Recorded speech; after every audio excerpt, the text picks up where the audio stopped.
এই ষড়যন্ত্র এই দেশে বাস্তবায়ন করতে দেওয়া হবে।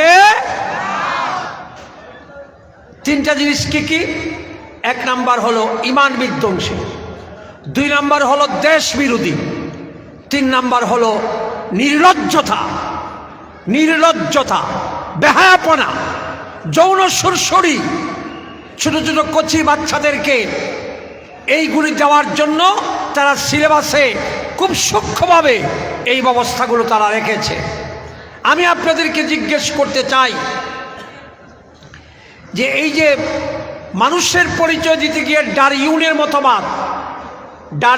মতবাদ বিবর্তনবাদ, সেই বিবর্তনবাদের মূল কথা হলো মানুষ নাকি বানর থেকে হয়েছে।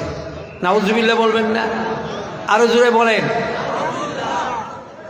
আচ্ছা, আমাদের এই নতুন সিলেবাসে বানর থেকে মানুষ হয়েছে, এটা ডারউইনের মতবাদ বিজ্ঞানী। বর্তমান বিশ্বে 250 বিজ্ঞানী, কতশো?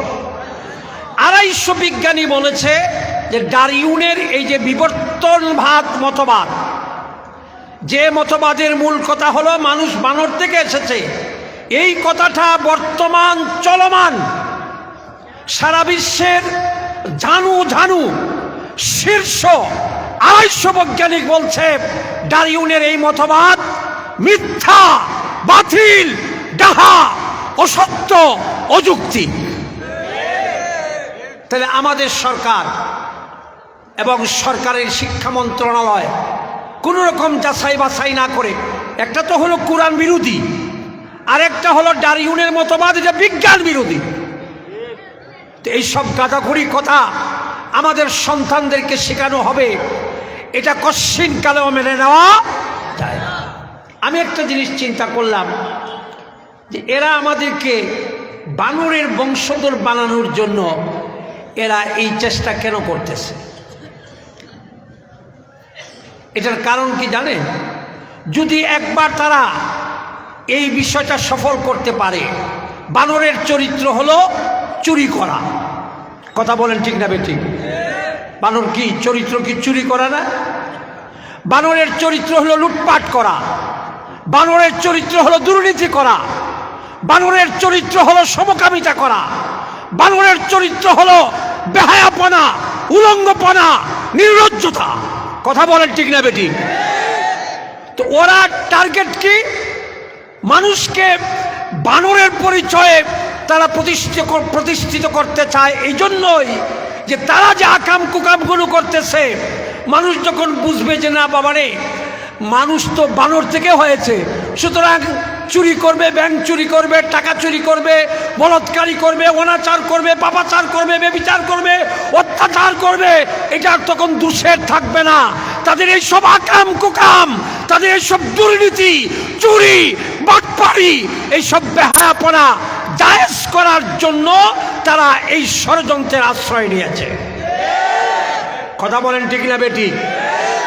বন্ধুরা আমার, আমরা যারা মাওলানা সাহেবরা আছি, আলেমরা, আমাদের সন্তানরা সাধারণত মাদ্রাসায় পড়ে।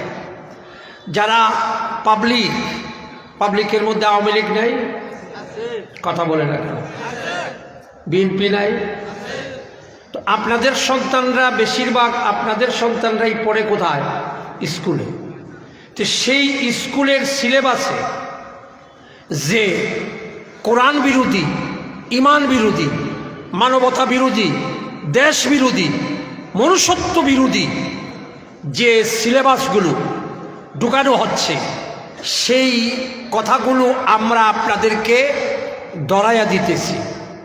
এখন আপনি বলুন, এতে কি আমরা আপনাদের সাথে দুশ্মনী করতেছি না আপনাদের হিতাকাঙ্ক্ষী করতেছি? জোরে বলে। আমরা তো আপনাদের উপকার করতেছি। একজন পকেটমার যদি পিছন থেকে আপনাকে টার্গেট করে আপনার প্যান্টের পকেটে থেকে মানি ব্যাগ নেওয়ার জন্য বারবার চেষ্টা করছে, আরেকজন লোক দেখে সে যদি আপনাকে হুঁশিয়ার করে দেয়, সতর্ক করে দেয়, ভাই সাবধান, আপনার পকেট সাবধান রাখেন, আপনার পিছনে কিন্তু ছিনতাইকারী লাগছে, তাহলে সেই লোকটা কি আপনার উপকারী করলো না? আপনার উপকার করলো না? তো আপনাদের সন্তানরা পড়ে প্রাইমারি স্কুলে, আওয়ামী লীগ বিএনপি, আপনারা যারা এই দেশের জনগণ, আপনাদের সন্তানরা আপনাদের সন্তানকে দেশ বিরোধী, মানবতা বিরোধী, মা বাপ বিরোধী, সভ্যতা বিরোধী, আদর্শ বিরোধী, ইমান বিরোধী, কোরআন বিরোধী যেসব সিলেবাস ঢুকানো হচ্ছে, সেটা আমরা আলেমরা বয়ানের মাধ্যমে, আলেমরা বক্তব্যের মাধ্যমে, আলেমরা ওয়াজের মাধ্যমে, নসিহতের মাধ্যমে, উপদেশের মাধ্যমে আপনাদেরকে ধরাইয়া দিচ্ছি। আমরা তো আপনাদের বন্ধু হওয়ার কথা বলেন, ঠিক না বেটি? কিন্তু এক শ্রেণীর মানুষ, আমরা এইগুলা কেন বলি? আমরা নাকি গুজব চড়াই। কি চড়াই? জোরে বলে, জোরে বলে। শিক্ষামন্ত্রী প্রথমে বলছে যে এগুলি সব গুজব চড়ায়, এগুলি মৌলবাদীদের কাজ। এখন আবার 3 দিন পরে আবার উনি তদন্ত কমিটি করছে। আগে কইছে গুজব, 3 দিন পরে কি তদন্ত কমিটি করছে, যে যেখানে কোথায় কোথায় সমস্যা আছে সিলেবাসে, কোথায় কোথায় সমস্যা আছে, কোথায় কোথায় ইমান বিরোধী, ইসলাম বিরোধী, বিজ্ঞান বিরোধী কথা আছে, এটার জন্য 2টা কমিটি করছে। তা আগে তুমি কেন বলছো যে সব গুজব, এগুলি মৌলবাদীদের কাজ? হ্যাঁ, তো এই হলো অবস্থা। তো আমি যে কথাটা ছিলাম সেই কথাটা হলো যে এই যে বিশ্বনাথের এই যে মাদানিয়া মাদ্রাসা, এই মাদানিয়া মাদ্রাসা সহ বাংলাদেশে হাজার হাজার এরকম ঐতিহাসিক কওমি মাদ্রাসা আছে। এই মাদ্রাসাগুলো থাকা অবস্থায় নাস্তিক্যবাদী, ইমান বিরোধী সিলেবাস এই দেশে কখনো প্রতিষ্ঠা করা যাবে? এই দেশের মুসলমান এই সব ষড়যন্ত্র সাথ করে দিবে। এই সিলেবাস দিয়ে আমাদের সন্তানদেরকে আমরা পড়াইতে চাই না। আমাদের পরিষ্কার বক্তব্য, এই সিলেবাস পরিবর্তন করতে হবে, সংশোধন করতে হবে। ইমান বিরোধী, কোরআন বিরোধী, ইসলাম বিরোধী, সভ্যতা বিরোধী সমস্ত অধ্যায়গুলো, সমস্ত সিলেবাসের চ্যাপ্টারগুলো, এগুলো সংশোধন করতে হবে, এগুলো বাদ দিতে হবে। কথা বলেন ঠিক না বেটি?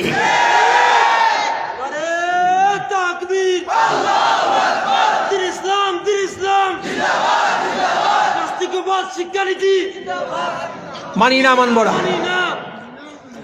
নাস্তিক্যতাবাদ, একটা কথা মনে রাখবেন, এই মাদ্রাসাগুলোকে তারা এতদিন বহুত চেষ্টা করছে, অনেক চেষ্টা করছে, কিন্তু কোনটাশা করতে পারে না। এখন আপনাদের স্কুলে হাত দিছে, ওই মিয়া আপনাদের স্কুলে হাত দিচ্ছে, আপনারা যারা পাবলিক, আর আপনারা মনে মনে অপেক্ষা করতেছেন আবার হুজুররা শাপলা চত্বরের মতো আবার মাঠে নামবে। এত বোকা আমরা না। আমাদের ছেলেপেলেরা কওমি মাদ্রাসা, বিশ্বনাথ এই মাদানিয়া মাদ্রাসার সিলেবাসে বান্দরের কথা ঢুকাইছে? কথা কয় না দেখি। এখানে তাদের যে নাস্তিক্যতাবাদ, এটাকে এখানে ঢুকাইছে? কথা বলেন। ঢুকাইছে তো আপনাদের সন্তানকে নষ্ট করার জন্য। সুতরাং মাঠে নামবেন আপনারা। নামতে রাজি আছেন? জুড়ে বলে রাজি আছেন? কোনো আওয়ামী লীগের ওয়ার্ড নেতা, উপজেলা নেতা, ইউনিয়নের নেতা, কোনো আওয়ামী লীগের নেতা কি চায় যে তার ছেলে বানরের পরিচয়ে বড় হোক? কেউ চায়? যদি না চান তাহলে আপনারা প্রতিবাদ করেন, আপনারা মাঠে নামেন। আমরা ধরাইয়া দিছি, খুঁজেন, দেখেন সিলেবাসে কি আছে। নেটের চার্জ দেন, চার্জ দিয়ে দেখেন সিলেবাসে কি আছে, জেনে শুনে তারপরে আপনারা বিবেচনা করবেন আমরা যে আপনাদেরকে বলছি এই কথাটা সত্য না মিথ্যা। দায়িত্ব নিয়ে বলছি। আপনাদের প্রজন্ম নষ্ট হবে। আপনি কি চান যে আপনার ছেলে আপনি মারা যাওয়ার পরে জানাজা পড়ুক? এটা আপনি চান না? কথা বলে না। আপনার কবরের পাশে দাঁড়াই একটু জিয়ারত করুক, এটাকে আপনি চান না? কথা বলে। আপনাকে সুন্নত মোতাবেক, মর্যাদার সাথে সুন্নত মোতাবেক কাফন দিয়ে, আতর গোলাপ দিয়ে, গোসল দিয়ে আপনাকে কবর দেও, এটাকে আপনি চান না? এটা যদি চান তাহলে এই সিলেবাস যে সিলেবাস পড়বে আপনার সন্তান প্রাইমারিতে, হাই স্কুলে, সেই সিলেবাসে আপনার এই চাওয়া পূরণ হবে না। সেজন্য আপনাদেরকেই প্রতিবাদ করতে হবে, মাঠে নামতে হবে।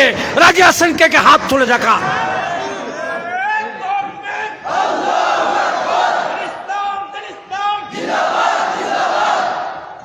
আমি আর কথা বাড়াবো না, আয়াতটা পড়ছিলাম। আল্লাহ বলছেন সূরা হামিম সেজদা 18 নম্বর আয়াত, আল্লাহ বলছেন যে আমি তাদেরকে পরকালে জাহান্নাম থেকে মুক্ত করে দিব যারা দুনিয়াতে আমানু ইমানদার ছিল, ওয়াকানু ইয়াত্তাকুন এবং চরিত্রবান ছিল, মুত্তাকি ছিল। এই ইমানদার থাকতে হলে আর ইমান অনুযায়ী জীবন চালাইতে হলে কোরআন ছাড়া কোনো বিকল্প নাই।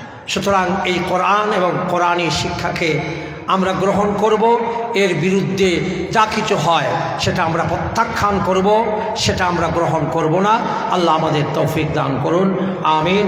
ওয়া আখিরু দাওয়ানা আলহামদুলিল্লাহি রাব্বিল আলামিন। আসসালামু আলাইকুম ওয়া রাহমাতুল্লাহি ওয়া বারাকাতুহু।